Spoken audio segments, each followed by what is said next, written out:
सभी को प्यार भरा जय हिंद, जय भारत। आज मैं आपको वृत्त या सर्किल के बारे में प्रारंभिक जानकारी देकर कुछ प्रमेय लूँगा। वृत्त, कोई भी वृत्त को C से प्रदर्शित किया जाता है जिसका केंद्र O हो और त्रिज्या R हो।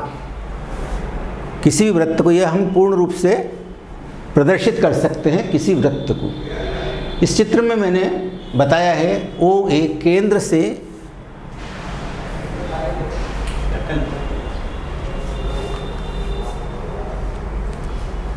से यदि परिधि के अपन किसी पॉइंट को ज्वाइन कर दें, O को A से या O को A4 से, O को A1 से, O को Q से, तो ये सभी क्या होंगी? वृत्त की त्रिज्याएं, रेडियस। इसका दूसरा हिंदी नाम है अर्धव्यास। व्यास का ये चूँकि आधा होता है, इसलिए कोई भी वृत्त पूर्ण रूप से ज्ञात माना जाएगा यदि उसका केंद्र और उसकी त्रिज्या हमें मालूम हो। उसका केंद्र मालूम हो और उसकी त्रिज्या की माप मालूम हो, तो हम कहते हैं कि हमें पूर्ण रूप से वृत्त ज्ञात है। एक शब्द आपका आता है बिंदु पथ। जैसा कि नाम से स्पष्ट है, बिंदु पथ या लोकस, LOCUS, लोकस। जब भी कोई बिंदु किसी दी गई शर्त के अनुसार चलता है तो उसके चलने से जो पाथ या रास्ता बनता है उसे उस बिंदु का बिंदु पथ कहते हैं। फिर से एक बार, बिंदु पथ, कोई भी बिंदु जब किसी दी गई शर्त के अनुसार चलता है तो उसके चलने से जो मार्ग या रास्ता बनता है उसे उस बिंदु का बिंदु पथ कहते हैं, या लोकस, अंग्रेजी में लोकस कहते हैं। अब ये बिंदु O है, ये जिसने चलना प्रारंभ किया और इसकी स्थिति A के बाद A1 पे आ गई, Q पे आ गई, A2 पे आई, P पे आई, B पे आई, यहाँ पे कोई पॉइंट अपन और दे सकते हैं, यहाँ पे आई, फिर A3 तक गई, A4, उसने एक पूरा राउंड ले लिया। अब ये किसी शर्त के अनुसार चल रहा है। देखिए, एक फिक्स्ड पॉइंट O है जिसको हम केंद्र कहेंगे। फिक्स्ड पॉइंट कौन सा है? O। ये अपनी स्थिति कहीं नहीं बदल रहा है, इसको वृत्त का केंद्र कहा जाता है। अब दी गई शर्त के अनुसार कोई भी बिंदु, ये स्थिर बिंदु हो गया। अब क्या शर्त दे रहे हैं? हमें उस बिंदु का बिंदु पथ ज्ञात करना है जो दी गई शर्त का। उस शर्त क्या है? जो O बिंदु से सदैव 5 सेंटीमीटर दूर रहता है। कितना रहता है? O बिंदु से हमेशा 5 सेंटीमीटर दूर रहता है। तो हमने प्रकार को फैलाया 5 सेंटीमीटर और हमने एक पूरा वृत्त ऐसा खींच दिया। तो इसके जितने भी सभी बिंदु हैं O बिंदु से कितने दूरी पे होंगे? O से A की दूरी 5 सेंटीमीटर, O से B की दूरी 5 सेंटीमीटर, O से Q की दूरी 5 सेंटीमीटर, O से P की दूरी 5 सेंटीमीटर। ये सभी दूरियां क्या होंगी? समान होंगी। तो इस तरह से हम बिंदु पथ की परिभाषा वृत्त के रूप में दे सकते हैं कि वृत्त उस दिए गए बिंदु का बिंदु पथ है जिसमें एक बिंदु स्थिर है। इस स्थिर बिंदु से प्रत्येक बिंदु की दूरी 5 सेंटीमीटर है। अब आइए वृत्त के बारे में प्रारंभिक जानकारी। वृत्त को लिखने का तरीका है C और ब्रैकेट में लिखा O और लिखा R। इसका मतलब होता है यह वृत्त C से रिप्रेजेंट किया गया है जिसका केंद्र O होगा और त्रिज्या R होगी। R का जो भी मान दिया रहे वो इसकी त्रिज्या हो जाएगी।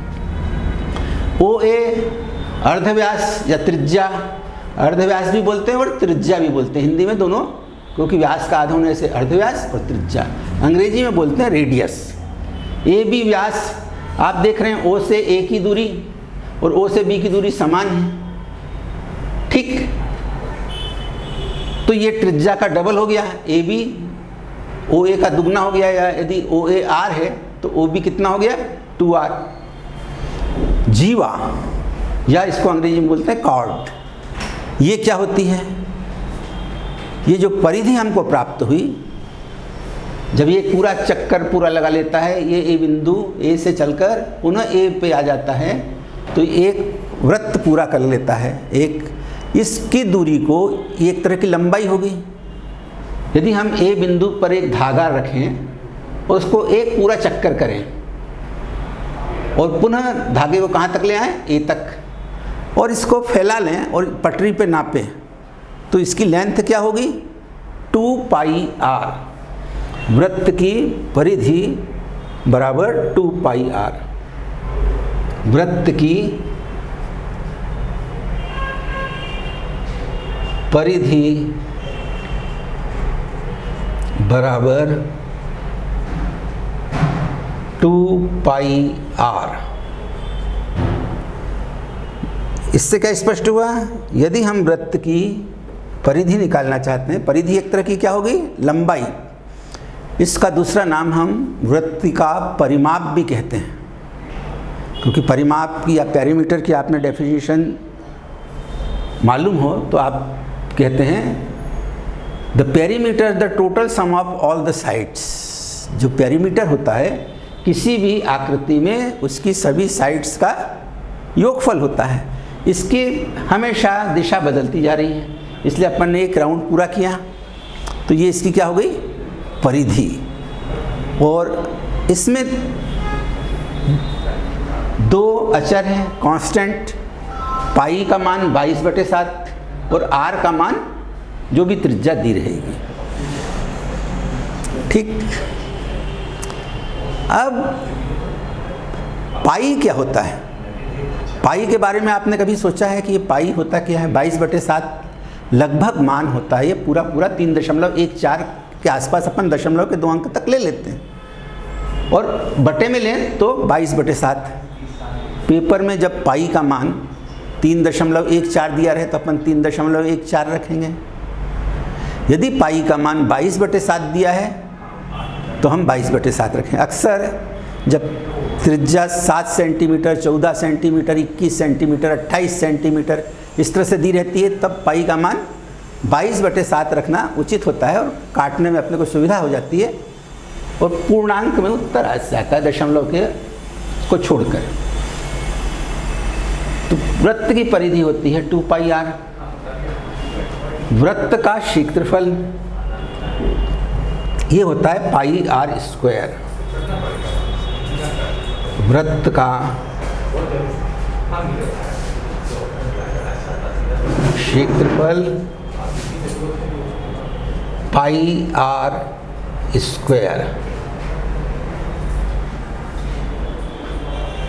अब वृत्तार्ध, वृत्त का आधा भाग, यदि हम एक ऐसा रेखाखंड खींचें जो केंद्र से होकर गुजरे और वृत्त को 2 भागों पर काटें।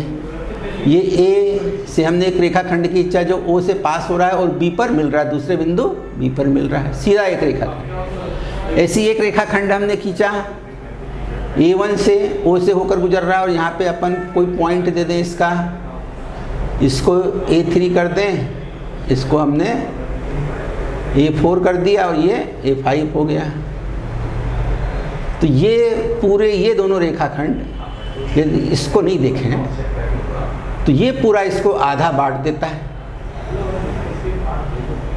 कोई भी रेखाखंड जो केंद्र से होकर गुजरता है और परिधि पर 2 बिंदुओं पर मिलता है, वो रेखाखंड होना चाहिए सीधा, पूरा सीधा रेखाखंड। ये वृत्त को 2 भागों में बांट देता है, बराबर बराबर। तो प्रत्येक भाग वृत्तार्ध या सेमी सर्किल कहलाता है। वृत्तार्ध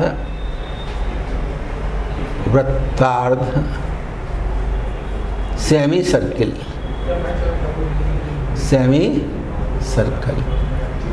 वृत्त का आधा भाग। हिंदी में जो शब्द हैं, यदि थोड़ा सा आपको हिंदी का ज्ञान हो तो आपको पता चल जाएगा। वृत्त का आधा, वृत्तार्ध, सेमी सर्किल, ठीक है।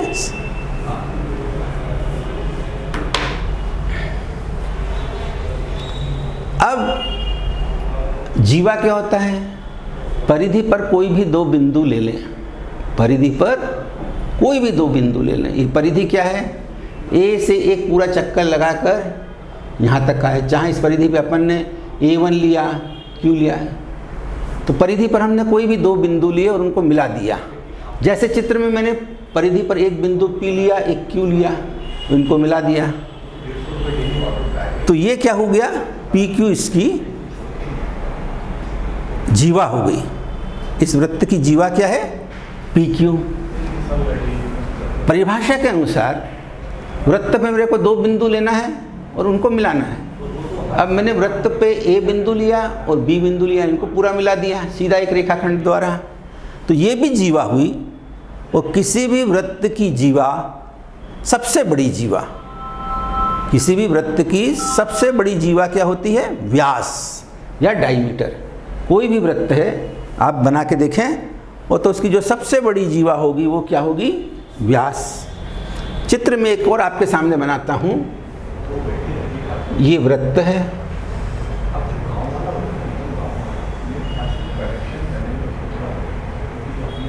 अब ये 2 बिंदु लिए, A1 और A2 मिलाया मैंने, ये एक जीवा में हो गई इसकी। एक जीवा, एक और मिलाए 2 बिंदु, A3 और A4 को मिलाया, ये O, A5 A6, और नीचे में उतरूं तो ये A7 A8 A9 A10। अब आप देख रहे हैं कि जैसे जैसे केंद्र से मैं ऊपर जाता हूँ या नीचे आता हूँ, जीवाओं की लंबाई कम होती जा रही है, जीवाओं की लंबाई कम होती जा रही। सबसे बड़ी जीवा कौन सी होगी, व्यास वाली, क्योंकि ये केंद्र से गुजर रही है रेखाखंड, तो इसमें सबसे बड़ी जीवा क्या होगी, A5 A6। ये जो रेखाखंड होगा इस वृत्त में सबसे बड़ा रेखाखंड होगा। अब किसी वृत्त में परिभाषा अनुसार मैंने यहाँ बिंदु लिया P और ये लिया Q, ये भी क्या है, PQ, ये भी व्यास है, केंद्र से होकर गुजर रहा है, त्रिज्या का डबल। ये सबसे बड़ी, तो एक प्रमेय आपको पढ़नी पड़ेगी 10वीं में, किसी भी वृत्त में सबसे बड़ी जीवा व्यास होती है। जितने भी व्यास होंगे, जब यहाँ से गुजरेगी ये व्यास हो जाए, ये सबसे बड़ी जीवा, और ये त्रिज्या की 2 गुनी होगी। ये प्रारंभिक जानकारियाँ थी। किसी भी वृत्त को जब हम लिखेंगे तो इस प्रकार लिखेंगे, आई हुई चीज़ों को मतलब। अब वृत्त की परिधि, परिधि को मैंने आपको बताया, एक पूरा चक्कर लगाने में चली गई दूरी, जिसको आप लेंथ के रूप में नापते हैं। वृत्त का क्षेत्रफल, अब कोई भी वस्तु तल में जितनी जगह घेरती है, इन ए प्लेन, कोई भी वस्तु तल में जितनी जगह घेरती है उसे उस वस्तु का क्षेत्रफल कहते हैं। मान लीजिए आपने एक कॉपी का पन्ना इस वाइट बोर्ड पे रखा और पन्ने ने ये जगह घेरी, पन्ने ने इस तरह से जगह घेरी, कहाँ, ये सब जगह घेर रहा है इससे, तो ये इस पन्ने का क्षेत्रफल हो जाएगा, ये पन्ने का क्षेत्रफल हो जाएगा, घेरी हुई जगह। अब ये बाउंड्री के द्वारा घेरी गई जगह कितनी है, इसके अंदर जितनी भी ये जगह है ये सब इसका एरिया हो जाएगा।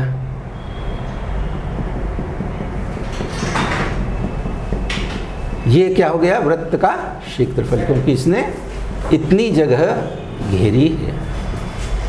ठीक, तो किसी भी वृत्त द्वारा तल में घेरी गई जगह उस वृत्त का क्षेत्रफल होता है।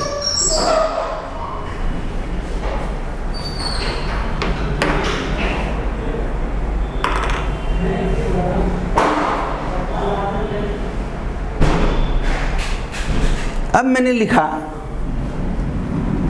C,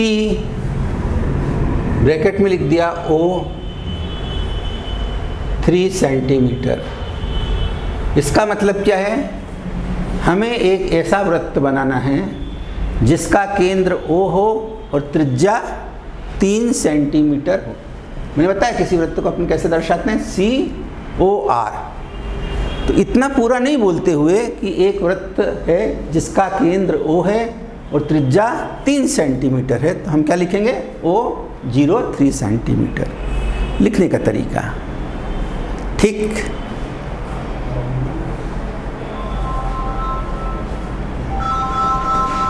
तो यदि हम देखें तो एक ही वृत्त की सभी त्रिज्याएं बराबर माप की होती हैं। O से A की दूरी, O से A' की दूरी, O से A3 की दूरी, ये सभी माप में बराबर होंगी। यदि किसी वृत्त की सभी त्रिज्याएं बराबर हैं तो उसके सभी व्यासों का मान भी बराबर होगा।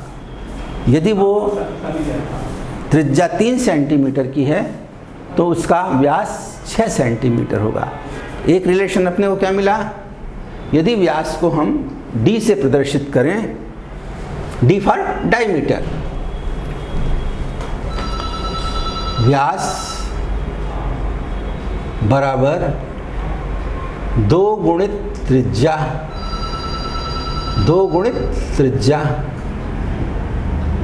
व्यास क्या होता है? त्रिज्या का दुगना। ये सूत्र, जैसे वृत्त की परिधि, अब देखिए वृत्त की परिधि में 2 गुणित पाई गुणित r, तो इसका सूत्र क्या बन जाता है? वृत्त की परिधि बराबर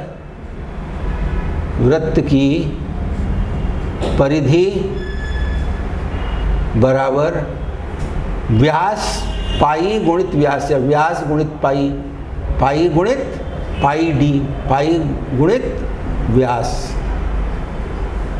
ये सूत्र को 2 पाई r को अपन ने क्या लिखा? जहाँ r वृत्त की त्रिज्या है, ये 3 संख्याओं का गुणा है, 2 गुणित पाई गुणित r, किंतु 2r का गुणा क्या हो गया? व्यास, तो पाई गुणित व्यास। तो वृत्त की परिधि के लिए कभी कभार सूत्र क्या दिया जाता है? पाई गुणित व्यास। ये वृत्त का क्या होता है? परिधि। सामान्यतः व्यास को अपन कैपिटल D से प्रदर्शित करते हैं। D for diameter, capital D। Radius को R से, कभी कभार कैपिटल R व्यास के लिए और स्मॉल r अर्धव्यास के लिए प्रयुक्त होते हैं। तो आज की बात मैं यहीं समाप्त करता हूँ। वृत्त के बारे में प्रारंभिक जानकारियाँ, जब कोई प्रमेय अपन करेंगे तो इन जानकारियों का होना अति आवश्यक है। तो आपको ये ख्याल रखना पड़ेगा कि हम इन सभी शब्दावलियों को जान लें अच्छे से। अब यदि ये हमें ज्ञात हैं सभी शब्दावलियाँ और सभी प्रकार की बातें, तो हमें कोई भी प्रश्न करने में दिक्कतें नहीं आएंगी। तो आज जो मैंने बताया वो क्या? वृत्त के बारे में प्रारंभिक जानकारियाँ। वृत्त के बारे में सामान्य जानकारियाँ।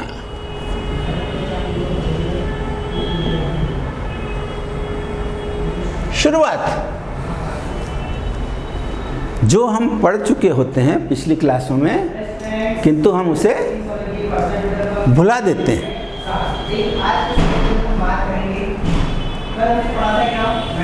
तो इस वीडियो को हम यहीं पे समाप्त करते हैं। जय हिंद, जय भारत।